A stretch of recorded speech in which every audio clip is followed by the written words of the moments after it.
Hello, everyone, and welcome. Today, we're diving into a really powerful story, a narrative called The Parable of the Broken Glass. It's quite a ride, so let's get right into it. But before we really get going, I want to plant a question in your mind. Just let it sit there as we go through this. What if the truth that you cherish, the one you spend so much time and energy protecting, what if it's not a sanctuary at all, but actually a prison? Because this story, this parable, is all about the day those prison walls didn't just get a crack in them. No, they came crashing down in a spectacular, terrifying explosion of new possibilities. Our story kicks off in a place that's completely defined by stillness, by a fear of change. We're calling this first part the Liturgy of the Mirror, a world of static reflection. So, picture this, a valley made of nothing but gray, lifeless clay. And in this valley, the people worship one thing, a giant, flawless wall of glass. Now, to them, this isn't just a piece of glass. It is the truth. The only version, the authorized version. Their whole lives are spent polishing it, polishing their own reflections, absolutely terrified that even a tiny smudge could upset the silent architect who built it. And this daily ritual of theirs has a really telling name, the Liturgy of the Mirror. It's not about real growth or connection. It's just a cycle of empty motions, hollow gestures, all designed for one single purpose, to keep their world frozen in time, static, predictable, and, they believe, safe from the chaos they call the abyss. But a world built on perfect stillness can never last. And that brings us to our next chapter, the hammer and the shattering, and the arrival of a figure known as the Crimson Judge. A traveler shows up. He's wearing a cloak the color of a fresh wound, and he doesn't bow to the wall. Instead, he just laughs. And he says this to the priests who are cowering in their own reflections. You worship a cage of your own reflection. He sees their truth not as a shield, but as the very bars of their cage. So he raises this hammer, one forged from cosmic silence. But here's the really crucial part. His goal isn't just to smash things for the sake of it. It's an act of liberation. He's there to break open the cage and free the potential, the very life that's been suffocating inside. And what is that potential? Well, the story calls it becoming. Think of it like raw, untamed, primal energy. It's the very idea of change, of growth, of evolution, everything that the Liturgy of the Mirror was built to keep locked away. With just one single strike, the wall doesn't just crack, it detonates. It explodes into a million sapphire shards. This isn't something you can just glue back together. This is the complete and total annihilation of their old reality. The one single truth is suddenly a million different, glittering possibilities. And that event, that shattering, it kicks off a completely new era. So welcome to the dawn of the abyss of Forged for the Soul. Immediately, the whole world changes.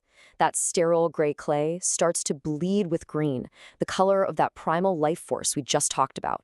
Reality itself loses its shape, becoming a liquid mirror, swirling like mercury around their ankles. And what about that abyss they were so afraid of? The traveler, now revealed as the Crimson Judge, shows them it was never some monster-filled pit. The abyss is just freedom. A terrifying, raw, absolute freedom full of deadly possibilities that they were always too scared to claim for themselves.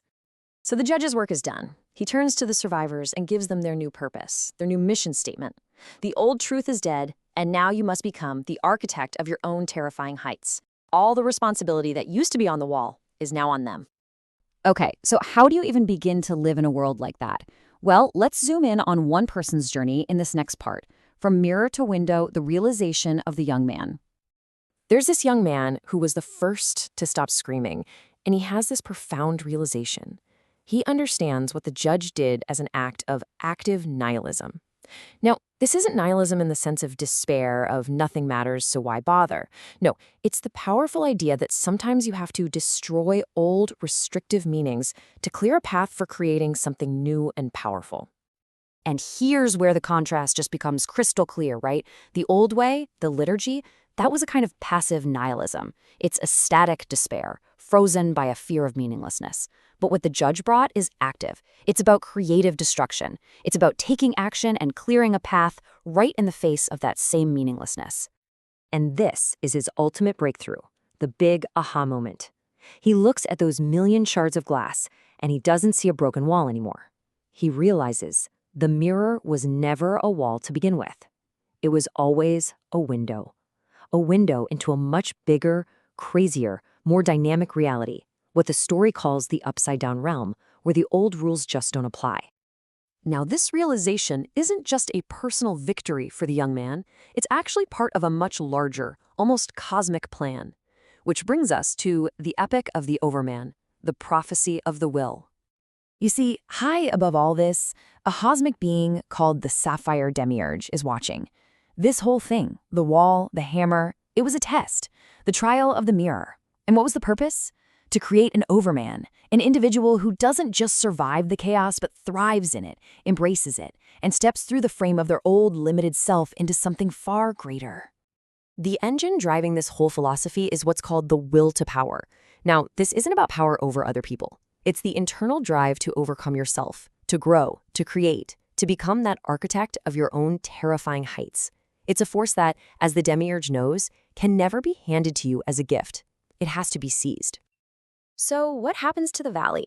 Does it go back to being gray and boring? Not a chance. It settles into a new, permanent state of being, which the story calls the uncanny valley, a new and perpetual law. This new world runs on a totally different operating system. The only real law is your own will, your drive to create and overcome. The only judge is the mirror, what you choose to make of yourself reflected in those infinite possibilities. And the biggest mistake you can make, the source calls it an error, is to look for a comfortable ending, a final answer.